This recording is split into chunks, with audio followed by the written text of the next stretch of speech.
ಮೈಸೂರು ಚಾಮರಾಜನಗರ ಗೆಲುವಿಗೆ ಪಣ ತೊಟ್ಟಿದ್ದಾರೆ ಸಿಎಂ. ಒಂದೇ ವಾರದಲ್ಲಿ 3 ಬಾರಿ ಸಿದ್ದರಾಮಯ್ಯ ಪ್ರವಾಸ ಮಾಡಿದ್ದಾರೆ. 3 ದಿನ ಮೈಸೂರಲ್ಲೇ ಸಿದ್ದರಾಮಯ್ಯ ವಾಸ್ತವ್ಯ ಹೂಡಿದ್ದಾರೆ. ಸಿಎಂ ಗರ್ವಭಂಗ ಮಾಡಬೇಕು ಅಂತ ದೇವೇಗೌಡರು ಗುಡುಗಿದ್ರು. ದೇವೇಗೌಡರ ಆ ಹೇಳಿಕೆ ನಂತರ ಎಚ್ಚೆತ್ತುಕೊಂಡಿದ್ದಾರೆ ಸಿಎಂ ಸಿದ್ದರಾಮಯ್ಯ. ತವರಲ್ಲೇ ಹೆಚ್ಚು ಪ್ರಚಾರದಲ್ಲಿ ತಮ್ಮನ್ನು ತಾವು ತೊಡಗಿಸಿಕೊಂಡಿದ್ದಾರೆ. ಇನ್ನು ಮೈಸೂರಲ್ಲಿ ಸಿದ್ದರಾಮಯ್ಯ ಯತೀಂದ್ರ ಭಾವನಾತ್ಮಕ ಭಾಷಣ ಮಾಡಿದ್ದಾರೆ. ನಾನು ಇರಬೇಕಾ ಬೇಡವಾ ಅಂತ ಸಿದ್ದರಾಮಯ್ಯ ಪ್ರಶ್ನೆ ಮಾಡಿದ್ದಾರೆ. ಇರಬೇಕು ಅಂದ್ರೆ ವರುಣಾದಲ್ಲಿ 60,000 ಲೀಡ್ ಬರಬೇಕು. ಲೀಡ್ ಕೊಟ್ರೆ ನನ್ನ ಯಾರೂ ಮುಟ್ಟಕ್ಕಾಗಲ್ಲ ಅಂದಿದ್ದಾರೆ ಸಿದ್ದರಾಮಯ್ಯ ಅವರು. ವಿರೋಧಿಗಳ ಟೀಕೆ ತಪ್ಪಿಸೋದಕ್ಕೆ ನಮ್ಮನ್ನ ಗೆಲ್ಲಿಸಿ ಅಂತ ಯತೀಂದ್ರ ಹೇಳಿದ್ದಾರೆ. ಹಾಗಾದ್ರೆ ಸಿಎಂ ಏನ್ ಹೇಳಿದ್ರು, ಯತೀಂದ್ರ ಏನ್ ಹೇಳಿದ್ರು ಕೇಳಿಸ್ಬೋದು. ಹೋದ್ ಸಾರಿ ಏನಾಯ್ತು, ಯತೀಂದ್ರ 58,000 ಲೀಡ್ ನಲ್ಲಿ ಗೆದ್ದಿದ್ರು 2013ರಲ್ಲಿ.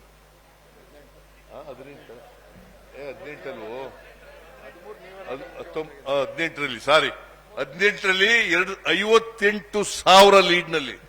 ಅದು 19ರಲ್ಲಿ ನಮ್ಮ ಲೀಡು 9,000ಕ್ಕೆ ಬಂದ್ಬಿಡ್ತು. ಪಾಪ ಧ್ರುವನಾರಾಯಣ್ ಸೋತದು ಬರೀ 2,800 ಚಿಲ್ಲರೆ ಓಟು. 1,817 ಓಟ್ರಲ್ಲಿ ಸೋತ್ಬಿಟ್ರು ಅಲ್ವಾ? ಅದಾಗಬಾರ್ದು ಅಲ್ವಾ? ಇನ್ನೊಂದು 3,000 ಲೀಡ್ ಕೊಟ್ಟಿದ್ರೆ ಧ್ರುವನಾರಾಯಣ ಗೆದ್ದುಬಿಡ್ತಿದ್ರಲ್ವಾ? ಈ ಸಾರಿ ನನಗೆ ಅಸೆಂಬ್ಲಿನಲ್ಲಿ 48,000 ಲೀಡ್ ಕೊಟ್ಟು ಗೆಲ್ಸಿದ್ದೀರಿ ನೀವು. ಈಗ ಅಷ್ಟೇ ಕೊಡ್ಬೇಕಾ, ಅದಕ್ಕಿಂತ ಜಾಸ್ತಿ ಕೊಡ್ಬೇಕಾ? ನೀವು ಜಾಸ್ತಿ ಕೊಡ್ಬೇಕಾ, ಅಷ್ಟೇ ಕೊಡ್ಬೇಕಾ? ಕನಿಷ್ಠ ಪಕ್ಷ 60,000 ಲೀಡ್ ನಲ್ಲಿ ಅಂತರದಲ್ಲಿ ಗೆಲ್ತು. ವರುಣಾ ಕ್ಷೇತ್ರದಿಂದ ನಾನು ಮಾದೇವಪ್ಪನ ಪರಿಚಯ, ನಾನು ನಿಮ್ಮ ಪ್ರತಿನಿಧಿ, ಯತೀಂದ್ರ ಮಾಜಿ MLA, ನಾವೆಲ್ಲ ಇರುವಾಗ 60,000 ಲೀಡ್ ಬರಬೇಕಲ್ವಾ ಪಟೇಲ್ರೇ? ನೀವೆಲ್ಲ 60,000 ಲೀಡ್ ಗೆಲ್ಸ್ಕೊಟ್ರೆ ನನಗೆ ಸಂತೋಷ ಆಗ್ತದೆ. ನನ್ನನ್ನ ಯಾರು ಕೂಡ ಮುಟ್ಟಕ್ಕಾಗಲ್ಲ.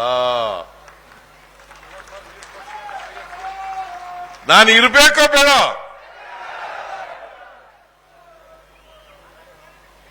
ಅದರಿಂದ ನಾನು ನಿಮ್ಮಲ್ಲಿ ಎಲ್ಲರಲ್ಲಿ ಕೈ ಜೋಡಿಸಿ, ನಾನು ಭಾಷಣ ಹೆಚ್ಚು ಮಾತಾಡಬೇಕು ಅಂತ ಅನ್ಕೊಂಡಿದ್ರು ಕೂಡ ಕೇಂದ್ರ ಸರ್ಕಾರದ ನರೇಂದ್ರ ಮೋದಿ ಅವರು ಏನೇನು ಮಾಡಿದ್ದಾರೆ ಈ ದೇಶದಲ್ಲಿ, ಅವೆಲ್ಲ ಫೇಲ್ಯೂರ್ಸ್ನೆಲ್ಲ, ಅವರ ವಿಫಲತೆಯನ್ನ ತಿಳಿಸಬೇಕು ನಿಮಗೆ ಅಂತ ಅಂದ್ರು ಕೂಡ ಸಮಯದ ಅಭಾವದಿಂದ ನಾನು ಗೆದ್ದಾದ್ಮೇಲೆ ನಿಮಗೆ ಥ್ಯಾಂಕ್ಸ್ ಹೇಳಕ್ ಬರ್ತೀನಿ. ನಾನು ಇವತ್ತು ಎರಡೂ ಕ್ಷೇತ್ರಗಳಲ್ಲಿ ನಮಗೆ ಬಹುಮತದಿಂದ ನಮ್ಮ ಅಭ್ಯರ್ಥಿಯಾದಂತಹ ಸುನೀಲ್ ಬೋಸ್ ಅವರು ಆಯ್ಕೆಯಾಗಿ ಬರಬೇಕು. ಅವರು ಹೆಚ್ಚಿನ ಬಹುಮತ ಗಳಿಸ್ಕೊಳ್ಳಿಲ್ಲ ಅಂತಂದ್ರೆ ಎರಡೂ ಕ್ಷೇತ್ರಗಳಲ್ಲಿ ನಮಗೆ ಮುಜುಗರ ಖಂಡಿತ ಆಗುತ್ತೆ. ನಮ್ಮ ಟೀಕೆ ಮಾಡೋರು ಕಾಯ್ಕೊಂಡಿರ್ತಾರೆ ಟೀಕೆ ಮಾಡಬೇಕು ಅಂತ ಹೇಳಿ. ಹಾಗಾಗಿ ದಯವಿಟ್ಟು ನೀವು ಅದಕ್ಕೆ ಅವಕಾಶ ಮಾಡಿಕೊಡ್ಬಾರ್ದು ನಮ್ಮ ವಿರೋಧಿಗಳಿಗೆ. ನಮ್ಗೆ ಎರಡೂ ಕ್ಷೇತ್ರದಲ್ಲಿ ಹೆಚ್ಚಿನ ರೀತಿಯಲ್ಲಿ ಬಹುಮತ ಬರೋಂಗೆ ಮಾಡಿ ನಮ್ಮ ಅಭ್ಯರ್ಥಿನ ಗೆಲ್ಲಿಸಿ ನಮ್ಮ ಹೆಸರನ್ನ ಉಳಿಸ್ಕೊಡ್ಬೇಕು.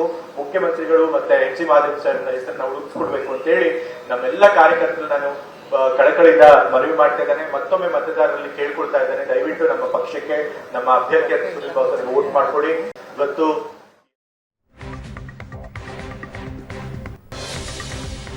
ಪ್ರಶಾಂತ್, ಸಿದ್ದರಾಮಯ್ಯ ಅವರು 60,000 ಲೀಡ್ನಲ್ಲಿ ಗೆಲ್ಸಿದ್ರೆ ನನ್ನನ್ನು ಯಾರೂ ಮುಟ್ಟಕ್ಕಾಗಲ್ಲ, ನಾ ಇರಬೇಕಾ ಬೇಡವಾ ಅಂತ ಒಂದು ಭಾವನಾತ್ಮಕ ಪ್ರಯೋಗ ಮಾಡ್ತಿದ್ದಾರೆ.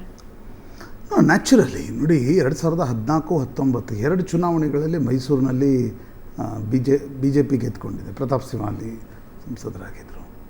ಚಾಮರಾಜನಗರ ಕ್ಷೇತ್ರದಲ್ಲಿ 2019ರಲ್ಲಿ ಕಾಂಗ್ರೆಸ್ ಸೋಲ್ತು, 2014ರಲ್ಲಿ ಧ್ರುವನಾರಾಯಣ ಗೆದ್ದರು. ಶ್ರೀನಿವಾಸ್ ಪ್ರಸಾದ್ರನ್ನು ಸಂಪುಟದಿಂದ ಸಿದ್ದರಾಮಯ್ಯನವ್ರು ಕಿತ್ತಾಕಿದ್ರು. ಯಾಕೆ ಕಿತ್ತಾಕಿದ್ರು? ವಯಸ್ಸಾಗಿದೆ ಅಂತ ಕಿತ್ತಾಕಿದ್ರು. ಅದೇ ಶ್ರೀನಿವಾಸ್ ಪ್ರಸಾದ್ ಹೋಗಿ BJP ಟಿಕೆಟ್ ತೆಗೆದುಕೊಂಡ್ರು, ಧ್ರುವನಾರಾಯಣರನ್ನು ಸೋಲಿಸಿದ್ರು. ಯಾಕಂದರೆ ವರುಣಾ ಕ್ಷೇತ್ರ ಅದು ಚಾಮರಾಜನಗರಕ್ಕೆ ಬರುತ್ತೆ. ಮತ್ತು ಎರಡೂ ಈ ಮೈಸೂರು ಚಾಮರಾಜನಗರ ಟ್ವಿನ್ ಕ್ಷೇತ್ರಗಳೇನಿವೆ, ಅವಳಿ ಕ್ಷೇತ್ರಗಳೇನಿವೆ, ಇವುಗಳನ್ನು ಗೆದ್ದು ಕಾಂಗ್ರೆಸ್ಗೆ ತೋರಿಸ್ಬೇಕಾಗಿ ತನ್ನ ಸಾಮರ್ಥ್ಯವನ್ನು ತೋರಿಸಬೇಕಾದ ಅನಿವಾರ್ಯತೆಯಲ್ಲಿ ಸಿದ್ದರಾಮಯ್ಯನವರಿದ್ದಾರೆ. ಹೀಗಾಗಿ ತಿಳಿಸಿ ಹೇಳ್ತಾ ಇದ್ದಾರೆ, ನೀವು 58,000 ಯತೀಂದ್ರಗೆ ಲೀಡ್ ಕೊಟ್ಟರೆ 2018ರಲ್ಲಿ, ಬಟ್ ಲೋಕಸಭಾ ಚುನಾವಣೆಗೆ ಬಂದಾಗ ಆ ಲೀಡ್ ತುಂಬ ಕಡಿಮೆ ಇತ್ತು. 2-3 ಸಾವಿರ ಮತಗಳ ಅಂತರದ ಲೀಡ್ ಇತ್ತು. ಇನ್ನೊಂದು 2-3 ಸಾವಿರ ಓಟನ್ನು ನಮ್ಗೆ ಲೀಡ್ ಕೊಟ್ಟಿದ್ರೆ ಧ್ರುವನಾರಾಯಣ್ ಗೆಲ್ತಾ ಇದ್ರು. ಅದನ್ನು ವರುಣಾ ಕ್ಷೇತ್ರದ ಜನರಿಗೂ ತಿಳಿಸಿ ಹೇಳ್ತಕ್ಕಂಥ ಪ್ರಯತ್ನವನ್ನು ಸಿದ್ದರಾಮಯ್ಯ ಮಾಡ್ತಿದ್ದಾರೆ. ಏನು ಸಮಸ್ಯೆ ನೋಡಿ, ಕರ್ನಾಟಕದಲ್ಲಿ ಕಾಂಗ್ರೆಸ್ಗಿರ್ತಕ್ಕಂಥ ಸಮಸ್ಯೆ ಏನು? ವಿಧಾನಸಭಾ ಚುನಾವಣೆಯಲ್ಲಿ ಒಂದು ಫೇರ್ ವೋಟಿಂಗ್ ಆಗುತ್ತೆ. BJP ಕಾಂಗ್ರೆಸ್ ಅಲ್ಲಿನ ಸ್ಥಳೀಯ ವಿಷಯಗಳು, ರಾಜ್ಯ ಸರ್ಕಾರ. ಆದರೆ ಲೋಕಸಭಾ ಚುನಾವಣೆ ಬಂದಾಕ್ಷಣ ಪ್ಯಾಟರ್ನಲ್ಲೇ BJPಗೊಂದು ಪ್ರಾತಿನಿಧ್ಯ ಜಾಸ್ತಿ ಇದೆ. ರೈಟ್. ಕರ್ನಾಟಕದಾದ್ಯಂತ ನಾನು ಹೇಳ್ತಾ ಇದ್ದೀನಿ. ನರೇಂದ್ರ ಮೋದಿ ಸೆಂಟ್ರಲ್ ಸ್ಟೇಜಿಗೆ ಬಂದಾಕ್ಷಣ ಅದು ಇನ್ನೂ ಜಾಸ್ತಿ ಆಗಿದೆ. ಹೀಗಾಗಿ ನಿಮ್ಮ ವಿಧಾನಸಭಾ ಚುನಾವಣೆಯ ವೋಟ್ ಪ್ಯಾಟರ್ನ್ಗೂ ಲೋಕಸಭಾ ಚುನಾವಣೆಯ ವೋಟ್ ಪ್ಯಾಟರ್ನ್ಗೂ ವ್ಯತ್ಯಾಸ ಇದೆ. ಎಲ್ಲ ಕ್ಷೇತ್ರಗಳಲ್ಲಿ ಈ ವ್ಯತ್ಯಾಸ ಕಂಡು ಬರ್ತಾ ಇದೆ. ನಿಮಗೊಂದು 15,000ರಿಂದ MLA ಗೆಲ್ತಾ ಇದ್ರೆ 50-60 ಸಾವಿರ ಲೀಡ್ BJPಗೆ ದೊರೆತಿದೆ ಕಳೆದ ಬಾರಿ. ಕಾಂಗ್ರೆಸ್ ಈ ಬಾರಿ ಕ್ಷೇತ್ರಗಳನ್ನು ಪುನರಪಿ ವಾಪಸ್ ತೆಗೆದುಕೊಳ್ಬೇಕಾದ್ರೆ ನೋಡಿ, ಪ್ರತಿಯೊಂದು ಕ್ಷೇತ್ರದಲ್ಲೂ ಲೀಡ್ 150, 170, 220, 330, 3.5ವರೆಗೆ ಲೀಡ್ ಕೊಟ್ಟಿದ್ದಾರೆ ಜನ. ನೀವು BJPಯನ್ನು ಸೋಲಿಸಬೇಕಾದ್ರೆ ಆ ಲೀಡನ್ನು ಕಡಿಮೆ ಮಾಡಿ ಕಾಂಗ್ರೆಸ್ ಲೀಡ್ ತೆಗೆದುಕೊಳ್ಬೇಕು. ಹೌದು, ಕರೆಕ್ಟ್. ಅಂದರೆ ನೀವು BJP ಸ್ವಲ್ಪ ಮಟ್ಟಿಗೆ ಆ್ಯಂಟಿ ಇನ್ಕಂಬನ್ಸಿ ಇದೆ ಅಂತ ಅಂದ್ಕೊಳ್ಳೋಣ. ಟಿಕೆಟ್ ಹಂಚಿಕೆಯಲ್ಲಿ ಗೊಂದಲ ಆಗಿದೆ. ಲೀಡ್ 60,000ಕ್ಕೆ ಬರ್ಬೋದು. 120 ಇದ್ದಿದ್ದು 60 ಬರ್ಬೋದು. ಕಾಂಗ್ರೆಸ್ ಗೆಲ್ಲಬೇಕಾದ್ರೆ ಆ ಲೀಡನ್ನು 0ಗೆ ಇಳಿಸಿ ಕಾಂಗ್ರೆಸ್ನ ಟ್ಯಾಲಿಯನ್ನು ಎಬ್ಬಿಸಬೇಕು. That is a bigger challenge for everybody. ಸಿದ್ದರಾಮಯ್ಯನವ್ರಿಗೆ ಈ ಬಾರಿ ಅನಿಸ್ತಾ ಇದೆ, ಪ್ರತಾಪ್ ಸಿಂಹ ಎದುರುಗಡೆ ಇಲ್ಲ, ಮಹಾರಾಜರ ಎದುರುಗಡೆ ಇದ್ದಾರೆ. ಒಕ್ಕಲಿಗರು ನಾವು ಕ್ಯಾಂಡಿಡೇಟ್ ಕೊಟ್ಟಿದ್ದೀವಿ, ಹೀಗಾಗಿ ಗೆಲ್ಸೋದು ಸುಲಭ ಅಂತಕ್ಕಂಥದ್ದು.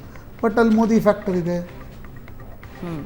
ಚಾಮರಾಜನಗರದಲ್ಲಿ ಬಾಲರಾಜ್ಗೆ BJP ಟಿಕೆಟ್ ಕೊಟ್ಟಿದೆ, ಸುನೀಲ್ ಬೋಸ್ರಿಗೆ ಮಾದೇವಪ್ಪನವರ ಪುತ್ರನಿಗೆ ಕೊಟ್ಟಿದೆ. ಬಟ್ ಕಾಂಗ್ರೆಸ್ನ ಆಂತರಿಕ ವೋಟಿಂಗ್ ಹೆಂಗಾಗತ್ತೆ? ಈಗ ಶ್ರೀನಿವಾಸ್ ಪ್ರಸಾದರನ್ನು ಜೊತೆ ಕರ್ಕೊಂಡು ಬರ್ತಕ್ಕಂಥ ಒಂದು ಪ್ರಯತ್ನವನ್ನು ಸಿದ್ದರಾಮಯ್ಯ ಮಾಡ್ತಾ ಇದ್ದಾರೆ. ಹೀಗಾಗಿ ಶತಾಯಗತಾಯ ಈ 2 ಸೀಟ್ಗಳನ್ನು ಗೆಲ್ಲಬೇಕು. DK ಶಿವಕುಮಾರ್ಗೆ ಹೆಂಗೆ ಬೆಂಗಳೂರು ಗ್ರಾಮಾಂತರ ಒಂದು ಅಗ್ನಿ ಪರೀಕ್ಷೆನೋ, ಸಿದ್ದರಾಮಯ್ಯನವ್ರಿಗೂ ಕೂಡ ಮೈಸೂರು ಚಾಮರಾಜನಗರ. ಯಾಕಂದರೆ ನೀವು ಮುಖ್ಯಮಂತ್ರಿ ಇದ್ದಾಗಲೇ ನಿಮ್ಮದೇ ತವರೂರಿನಲ್ಲಿ ಕಾಂಗ್ರೆಸ್ ಸೋತ್ರೆ ಹೊರಗಿನವರು ಟೀಕೆ ಟಿಪ್ಪಣಿ ಮಾಡೋದು ಒಂದು ಕಡೆ, ಆಂತರಿಕವಾಗಿ ನಿಮ್ಮ ಬಗ್ಗೆ ಪ್ರಶ್ನೆಗಳು ಹೇಳ್ತವೆ. ಸೊ ಹೊರಗಿನಿಂದ ನೋಡ್ತಾ ಹೋದ್ರೆ ಜೋಡೆತ್ತುಗಳು ಒಟ್ಟಾಗಿ ಹೋಗ್ತಿದ್ದಾರೆ, ಒಳಗಡೆ ಮದಗಜಗಳ ಬಡದಾಟ ಆಗುತ್ತೆ.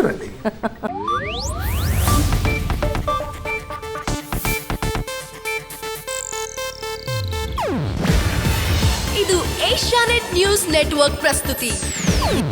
ನೀವು ನೋಡ್ತಿದ್ದೀರಾ ಏಷ್ಯಾನೆಟ್ ಸುವರ್ಣ ನ್ಯೂಸ್.